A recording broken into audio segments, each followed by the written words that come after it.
The best way to start making money in a developing country is to start a business for two reasons. One, there isn't anything much to do anyway. And two, starting a business in that environment is way easier than anywhere else. That's because all you have to do is make a stupid simple business for the most basic needs of your people. And to help you out even more, here are 10 low-cost businesses that we consider a great place to start for any aspiring entrepreneur. Number 1, local transportation services.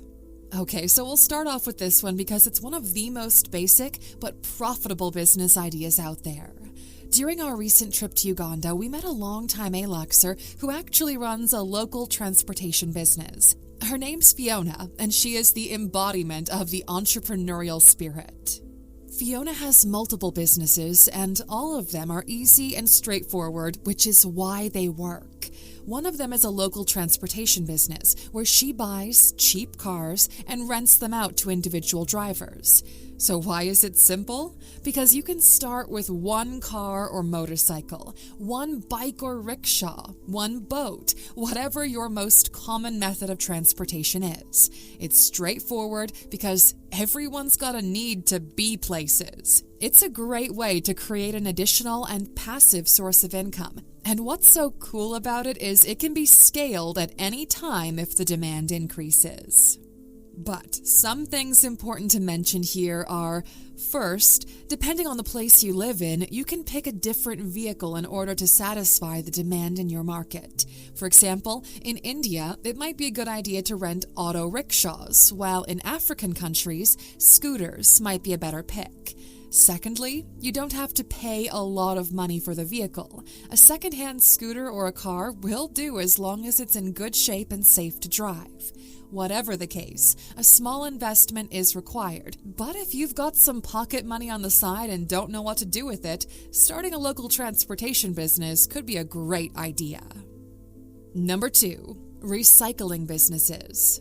One man's trash is another man's treasure. Did you know there is a business in Kenya that uses plastic waste in order to create building blocks, roofing tiles, drainage gutters, and even manhole covers? And the cost of production is 25% cheaper than concrete. As people change the collective mentality regarding the safety of the environment, there's an increasing demand for businesses that can creatively turn trash into gold. Binish Desai, an entrepreneur from India, dubbed the Recycle Man, has managed to turn discarded face masks, industrial paper, and gum waste into paving bricks. You might have to get your hands dirty, but if there's demand and money to be made, who cares, right? The point is, there's a lot of waste that's waiting around to be picked up and sorted by someone willing to make some money. In some cases, you can even pick this plastic out for free. What you basically need is to sort this trash out, find the best recipe on the market, buy or build a press yourself, and scale the operations based on demand. Now, some may say you need a hefty budget in order to start things out. But if you research the internet enough, you'll find you actually don't. While it's true you might need to invest some money in the beginning in order to kick things off, most folks build their presses for just a few $1,000s or simply rent them. Binish Desai made it to Forbes 30 Under 30 with this business plan, so who says you can't be the next one to make it? Number 3, distribution businesses. Since population density is much higher in developing countries, you could successfully start a distribution business there. Fast-moving consumer goods, food products, personal care products, chemicals, fresh fruits and vegetables, they're among the most profitable items that people trade on the market. Starting a distribution business could be a wise decision for first-generation entrepreneurs. That's because this type of venture allows you to start a business with much less risk and financial investment. Besides that, many developing countries may have less competition in the distribution industry, which can make it easier for a new business to gain a foothold in the market. Developing countries often have a high demand for goods, including basic necessities and consumer products. And this demand increases in remote areas where people have to walk miles in order to reach a shop or a food deposit. A distribution company can fulfill this demand by providing a dependable and efficient method of delivering goods to customers. If you know an owner of a local store or supermarket, ask them if they're interested in working with you on providing this service. That could be a really great starting point. Number 4, cash crop farming. Agriculture is the most important sector in the majority of third world countries, and growing cash crops generates more income than any other farming activity. Many developing countries have a high demand for cash crops like coffee, cocoa, and cotton because of their daily use in every household. If you own a piece of land that can be used to grow these basic crops and specialize in making it profitable, selling those to local producers can turn out to be a great source of income. If you don't own one, maybe buy a piece of land with a few friends. And we're not even discussing the potential exports here because that's a lot more complicated, but it's definitely something to consider. Just remember to start small, test the market, and see what demand and profit margins are like for each product. Number 5, mobile phone repair. Pretty much everybody owns a smartphone in 2023, and in developing countries, most of them, unlike iPhones, are easy to repair.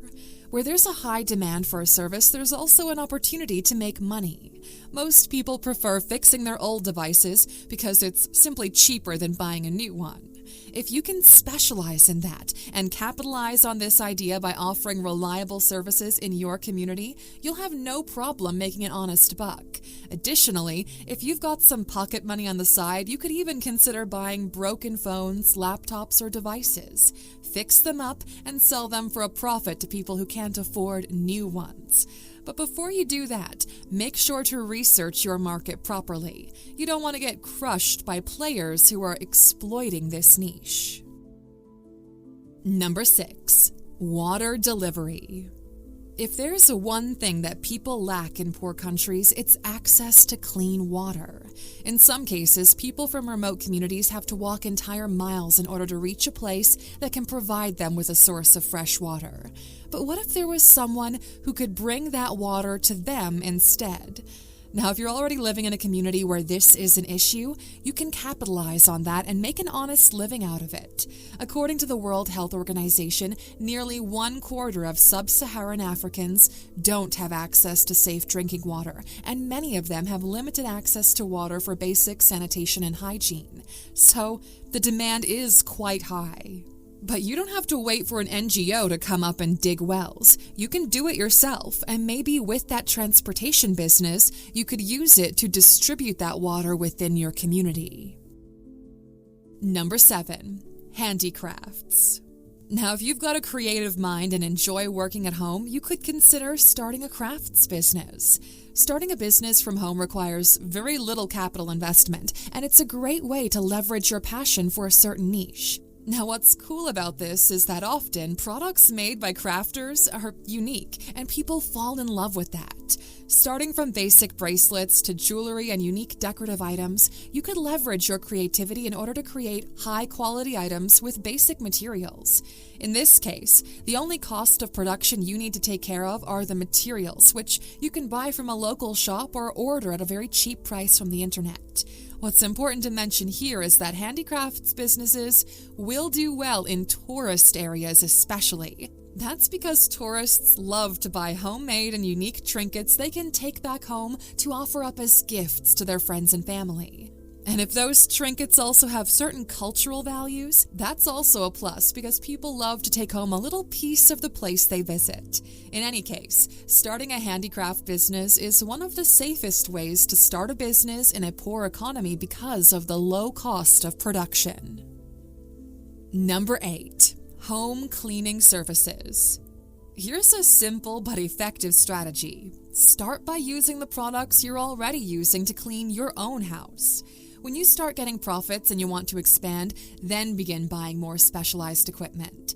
You could also expand this by offering window cleaning services for businesses, though this might require some additional investment and maybe a ladder or two. And if you learn the skills, you could even offer pool cleaning or aquarium maintenance services, but keep that in mind for later.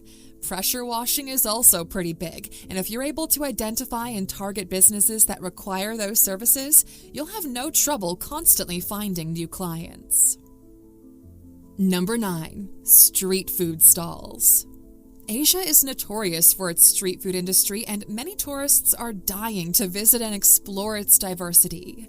The key factor here is to be unique and come up with a recipe and brand that stands out from the rest of the stalls. Besides the demand generated by tourists, street food is a popular and convenient option for many local Asians, and it's frequently in high demand. Street food stalls typically have low overhead costs as they don't require a lot of space or expensive equipment, and this means you can start your business with a low initial investment, which is more than ideal. Because street food is typically sold at a low price point, you could make a profit even with a low sales volume. You could also keep costs under control by sourcing ingredients at reasonable prices from local suppliers. Just make sure you meet all sanitary and health requirements, and your recipes are offering customers a positive experience. Number 10. Opening up a barber shop. Look, there's always going to be a demand for hair care and barbering services. Whether you're a barber yourself offering services at home or you want to expand to a different property and set up a barber shop, this is a great business idea. When it comes to dealing with competition and standing out, creating a culture or a brand around your shop can help you to scale and establish a clientele. The better and more professional your services are, the higher the likelihood the client is going to return. Focus on this aspect and you'll go big in no time. And that's it for today, Aluxer. Which low-cost business mentioned in this video appears to be the most interesting to you? Drop your answers in the comments below, and if you're living in a developing country, make sure to share with us what you would add to this list. We're so curious to know how many Aluxers are business owners and what sectors they're actively participating in. And if this video does well, we're going to make another and more advanced version for those of you who've already got a pile of cash sitting on the side. So stay tuned for that.